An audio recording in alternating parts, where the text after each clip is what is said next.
नमो नमः नमस्कार प्यारे विद्यार्थियों, मैं आचार्य कुलदीप शर्मा आप सभी का हृदय से हार्दिक स्वागत और अभिनंदन करता हूं। प्यारे विद्यार्थियों, आज हम पढ़ने जा रहे हैं कक्षा 12वीं का संस्कृत का वैकल्पिक पाठ्यक्रम फर्स्ट, जिसके अंतर्गत आज हम पढ़ेंगे अध्याय 28वां संस्कृतम अन्य भारतीय भाषा च, जिसका अंतिम भाग है भाग 4। प्यारे विद्यार्थियों, इसमें हम जानेंगे कि जो हमारी जो भारतीय भाषाएं हैं, उनकी जो लिपियां हैं, उन लिपियों के बारे में, और जो हमारी संस्कृत की जो लिपि मानी जाती है देवनागरिक लिपि, उसके बारे में हम जानेंगे। साथ ही जो लिखित मौखिक जो भाषा की जो अभिव्यक्ति के जो साधन है लिखित और मौखिक, उनके विषय में जानेंगे। और जो हमारी ब्राह्मी लिपि हुई, खरोष्टी लिपि हुई, देवनागरिक लिपि हुई, इनके विषय में आज की कक्षा के दौरान हम पढ़ेंगे। तो प्रारंभ करते हैं। कहा गया है कि भाषायाः लिखित रूपम लिपि विकासाश्च, भाषा का लिखित रूप और लिपियों का विकास की। भाषा के आपने देखा होगा कि भाषा का मुख्य रूप से दो अभिव्यक्ति के दो साधन हैं, लिखित और मौखिक अभिव्यक्ति। तो लिखित रूप अनेक सहस्र वर्ष पर्यंतम, अनेकों हजारों वर्ष पहले आर्य भाषा मौखिक परंपरायामेव प्राचलितः आसन है। जो आर्य भाषा है, जो संस्कृत भाषा है, वो सिर्फ मौखिक रूप से प्रचलित थी, इसलिए तो वेदों को श्रुति कहा जाता है। श्रवणे एव शस्त्राणाम ज्ञानम भवति, इसमें सुनने से ही शास्त्रों का ज्ञान होता था। शास्त्राणाम ज्ञानम भवति, इसमें शास्त्रों का ज्ञान होता था। अतएव वेदा श्रुति है इति कहते हैं, इसलिए वेदों को क्या कहा जाता है? श्रुति कहा जाता है। सने वैज्ञानिक विकासेन तकनीकी प्रगत्याः च तासाम लिखित रूपम विकसितम अभूत। धीरे धीरे वैज्ञानिक विकास के द्वारा, तकनीकी प्रगति के द्वारा ही लिखित रूप में ये विकसित होने लगी। लिपि भाषाया च परस्पर घनिष्ठ संबंध अस्ति, लिपि और भाषा का परस्पर घनिष्ठ संबंध है। यह भाषा मूल रूपे ध्वनिषु आश्रिता ते ध्वनिया लिपि रेखा भी व्यक्ता क्रियन्ते। जो भाषा मूल रूप में ध्वनि रूप में आश्रित थी, जैसे मैंने कहा कमल जाता है, पहले ऐसे ही था कमल जाता है, जब हमने इसको लिख दिया कमल जाता है, तो ये कैसे हो गई? लिपि रूप में। जो बोल रहा हूं वो मौखिक, और जो लिखा हुआ है वो लिपि रूप में। ध्वनिया लिप्येन रेखा भी व्यक्ता क्रियते। धीरे धीरे यह भाषा मूल रूप में ध्वनि रूप में आश्रित है। जो भाषा मूल रूप से ध्वनि रूप में आश्रित थी, वह ध्वनि लिपिया रेखा भी व्यक्ता क्रियन्ते, उसको ध्वनि को हम लिपि रेखाओं में व्यक्त करने लग गए। लिपि नाम विकास क्रम है, लिपियों का जो विकास क्रम है उसके बारे में बता रहे हैं कि ऐतिहासिक दृष्टया लिपि नाम विकास क्रमे चित्रात्मक लिपि यथा चीनी भाषायाम, चित्र के माध्यम से चित्रात्मक लिपि है ना, भाव संकेत लिपि हो गई, वर्णात्मक लिपि हो गई, और अक्षरात्मक लिपि, ये सारे नाम प्राप्त थे हमें। जो है लिपि के विकास क्रम में पहले चित्रात्मक लिपि, फिर भाव संकेत लिपि, वर्णात्मक लिपि, अक्षरात्मक लिपि, ये सारे हमें नाम प्राप्त होते हैं। क्रमशः विकास समानाभि एताभि लिपि भी लेखन कलायाम उत्तरोत्तरम विकास है भवत्।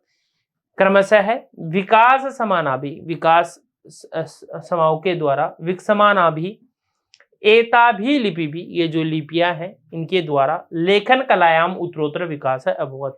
जो इन सारी लिपियां, चाहे चित्रात्मक लिपि हो, चाहे भाव संकेत हो, चाहे वर्णात्मक हो, चाहे अक्षरात्मक हो, इन सब के द्वारा लेखन कला का उत्तरोत्तर विकास हुआ है। लिपिम अधिकम सुंदरम विधातुम अन्यसाम लिपिनाम अपि अन्वेषणम अभवत। लिपिम अधिकम सुंदरम विधातुम, लिपि को अधिक सुंदर बनाने के लिए अन्यसाम लिपिनाम अपि अन्वेषणम अभवत, अन्य लिपियों को भी खोजा गया, उनका भी अन्वेषण किया गया। तासाम नामानी अपि बोध्यतुम, उसके भी नाम हम जानते हैं।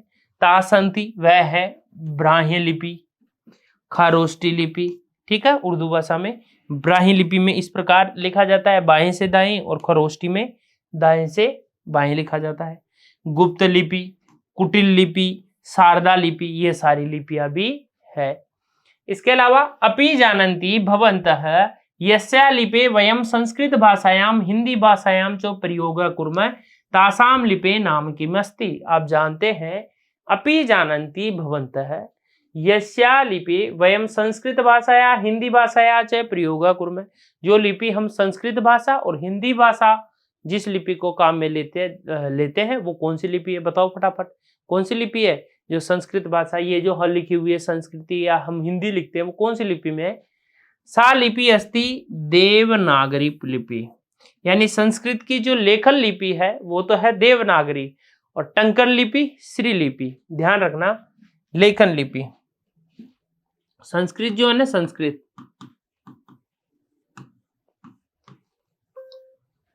ठीक है, इसकी संस्कृत हिंदी भी कह सकते हैं, संस्कृत और हिंदी दोनों का। ठीक है, लेखन जो लिपि है, लेखन जो लिपि है वो तो है देवनागरी। ठीक है, और टंकण लिपि, टंकण मतलब जो टाइपिंग वाली जो हम करते हैं वो वाली, तो वो है श्री लिपि। कौन सी लिपि है? श्री लिपि। ध्यान रखोगे दोनों का, हिंदी की भी यही है। लेखन लिपि तो देवनागरी का है और टंकण लिपि है श्री लिपि। देवनागरी लिपि वर्तमान रूपस्य विकास दशमतः द्वादश शताब्दः पर्यन्तम अभवत्। जो देवनागरी लिपि है इसका वर्तमान जो स्वरूप है उसका विकास दशमतः 10वीं से 12वीं शताब्दी के बीच में हुआ। 10वीं से 12वीं शताब्दी तक इसका जो है विकास हुआ है, जो वर्तमान में जो है देवनागरी लिपि है। प्राय भारतीय भाषासु अधिकतमा भाषा यथा संस्कृत, पाली, प्राकृत, अभ्रंश, हिंदी, मराठी, गुजराती, नेपाली, सिंधी प्रमुखतया अद्यत्वे देवनागरी लिप्यामेव लिख्यन्ते। प्राय भारतीय भाषासु, भारतीय भाषाओं में अधिकतमा भाषा, अत्यधिक जो भाषाएं हैं, जैसे संस्कृत हो गई, पाली हो गई, प्राकृत हो गई, अभ्रंश हो गई, हिंदी हो गई, मराठी, गुजराती, नेपाली, सिंधी, ये सारी भाषाएं किस लिपि में है? देवनागरी लिपि में। ध्यान रख लेना, ये सारी भाषाएं आपसे कोई किसी प्रकार से पूछ लेता है, हिंदी कौन सी लिपि है? देवनागरी। गुजराती की भी, पाली भाषा की भी, प्राकृत भाषा की भी, ये सारी किस लिपि में? देवनागरी। भारतीय भाषा अतिरिच्य विश्वस्य अनेकासु भाषासु अस्य लिपि प्रयोग कर्तुं शक्यते। भारतीय भाषाओं के अतिरिक्त भी विश्व की अनेक भाषाओं में अस्य लिपि, इस लिपि का प्रयोग कर सकते हैं। देवनागरी लिपि इयं विशेषता अस्ति। देवनागरी लिपि की यह विशेषता है यत् अस्याम यादृक् लिख्यते तादृगेव पठ्यते। इसमें जो लिखा होता है उसको हम वैसे ही पढ़ते हैं। अब जैसे ये लिखा हुआ है ना, वैसे हम पढ़ रहे हैं, कोई अलग तो पढ़ नहीं रहे। यस्याम यादृक् लिख्यते, जैसा लिखा गया है वैसा ही पढ़ा गया है, पढ़ा जाता है। राम जाता है लिखा हुआ है, वैसा ही पढ़ा जाता है और वैसे ही लिखा जाता है। अतः कथम अपि पठनेन वाचनेन वा काठिन्यम न भवति। पढ़ने और बोलने में कोई कठिनता ही नहीं होती। जैसा लिखा जा रहा है वैसा ही पढ़ा जाता है, जैसा लिखा हुआ है वैसा ही पढ़ा गया है। इयं लिपि अधुना पर्यन्त एकस्मिन् रूपे एव प्रचलिता वर्तते। इयं लिपि, यह लिपि अधुना पर्यन्त एकस्मिन् रूपे एव प्रचलिता वर्तते। आज तक यह लिपि जो है, अधुना पर्यंत, आज तक यह लिपि जो है एक रूप में ही प्रचलित है। ठीक है, देवनागरिक रूप में। इयं अक्षरिका अस्ति, यह कैसी है? अक्षरिका। कैसी है? ये कैसी है? इयं यानी यह अक्षरिका अस्ति। अक्षर, जो अक्षर होते हैं ना, अक्षर वाली है, यानी अक्षरिका अस्ति, अक्षरिका है, अक्षर वाली है। देवनागरी लिपि की वैशिष्ट्यम, इसकी विशेषता है। देखो हमारी जो भी भाषाएं हैं, जो चाहे संस्कृत हो, चाहे लौकिक संस्कृत हो, चाहे वैदिक संस्कृत हो, चाहे पाली, प्राकृत, अभ्रंश जो भाषाएं हैं, वो सारी किस में है? हमारी सारी देवनागरी की लिपि में ही है। कहा गया है कि देवनागरी लिपि विश्वस्य सर्वासु लिपिसु अधिकम वैज्ञानिकम अस्ति। विश्व की सभी लिपियों में, चाहे कोई सी भी लिपि हो, चित्रात्मक हो, चीन की जो है चित्रात्मक लिपि है, तो चित्रात्मक हो या और भी हो, उन सब में जो है देवनागरी लिपि विश्व की सबसे वैज्ञानिक है। तत्र सन्ति एतानि कारणानि, इसके क्या कारण है? इयं भाषणम अधिकाधिक ध्वनि चिन्है वर्णै संपन्ना अस्ति। इयं यानी यह भाषाणाम, इस भाषा में अधिकाधिक ध्वनि चिन्ह वर्ण संपन्ना अस्ति, अधिक से अधिक ध्वनि चिन्ह है वर्ण इसमें है, यानी देवनागरी लिंग में ज्यादा से ज्यादा वर्ण है। अस्याम वर्णमालायाम, इसकी वर्णमाला में स्वराणाम व्यंजनानाम च वर्गीकरणम उच्चारण स्थानाम प्रयत्नानाम च आधारे कृतम। इसकी वर्णमाला में स्वर और व्यंजनों का जो विभाजन है, स्वर और व्यंजन, वर्गीकरण, उच्चारण स्थान प्रयत्नम च आधारे, उच्चारण स्थान और प्रयत्नों के आधार पर किया गया है। यानी आप देखोगे जैसे मान लो संस्कृत में यदि मैं कहूं कि संस्कृत में टोटल जो वर्ण है, कुल वर्ण कितने हैं 42, ठीक है, जिसमें स्वर कितने हैं साहब, तो स्वर है 9 और व्यंजन कितने हैं, तो व्यंजन है 33, ठीक है, यही तो है, जो है स्वर 9 है और 33 व्यंजन है टोटल। ये किसके अनुसार बता रहा हूं मैं, ये बता रहा हूं आपको माहेश्वरी सूत्रों के अनुसार। अब देखो उच्चारण स्थान कितने हैं, इसमें 7 है, वैसे तो 8 बताए पाणिनि शिक्षा में, लेकिन सामान्यतः 7 है। प्रयत्न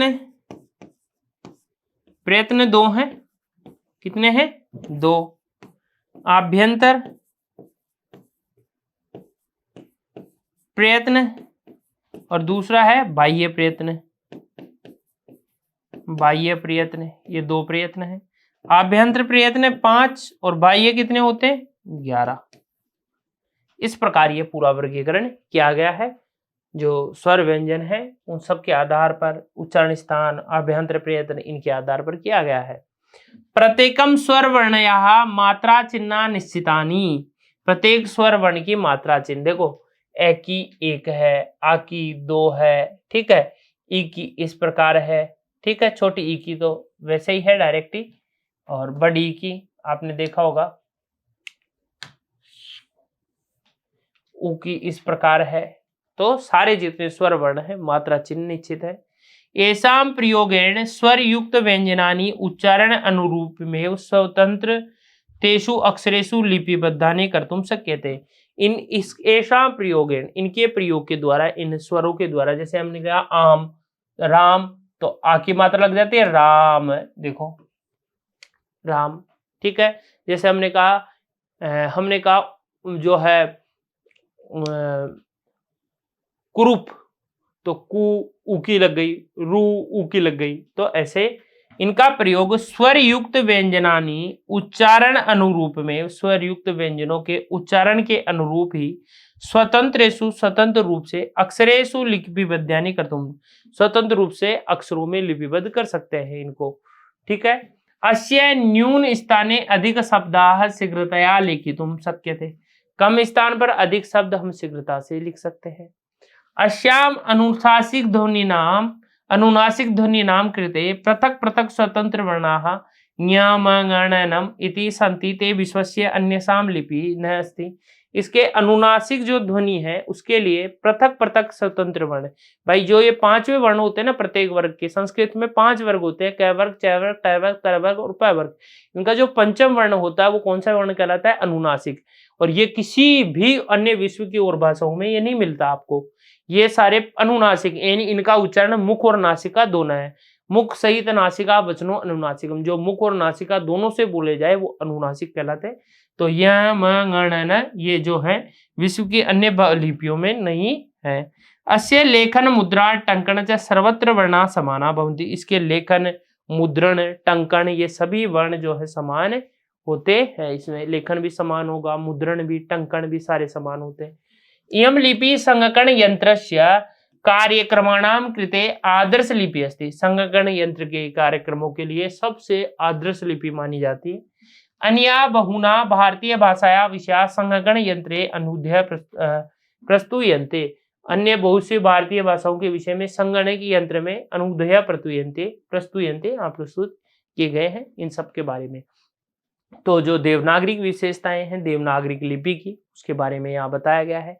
अन्य जो लिपियां हैं उनके विषय में भी बताया गया है। संस्कृत विशेषकर संस्कृत से संबंधित जितनी भी भाषाएं हैं, चाहे उसका अपभ्रंश रूप हो, चाहे प्राकृत हो, चाहे पाली हो, वो सारी देवनागरी लिपि में है। देवनागरी लिपि की भी विशेषताएं यहाँ बताई गई है। ठीक है, आज के लिए इतना ही। बहुत बहुत धन्यवाद। जय तो संस्कृतम, जय तो भारतम।